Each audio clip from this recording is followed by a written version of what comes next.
n'imejupụta nkwa o kwere ndị mmadụ oge a na-achụ nta vootu. Onye njikwa onyeisi oche kansụl ime obodo Anaocha Comrade Ibekwe na gara n'ihu wee gbapee ewumewu ebe a ga na-amụ ọrụ aka nke dị na Agụlụ.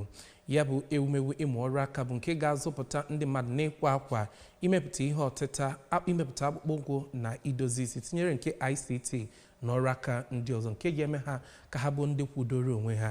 Chinelo Ọnwụzulike ga-akọtọpụ akụkọ.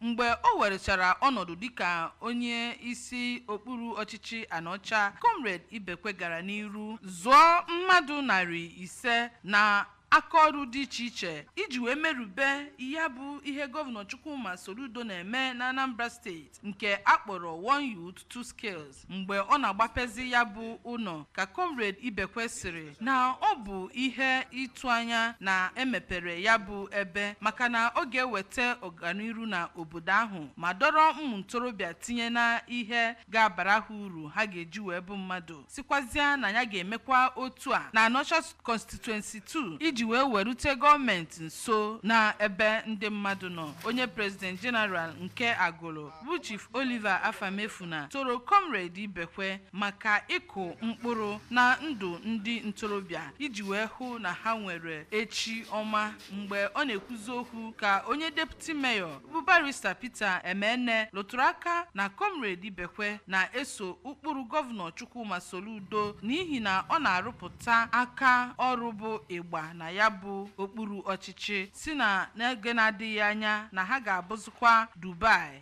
na ime okpuru ọchịchị ha na ebe ọ gbasara ịrụ ọrụ dị iche iche. Abụ m Chinelo Ọnwụzulike maka akụkọ ụwa ABS.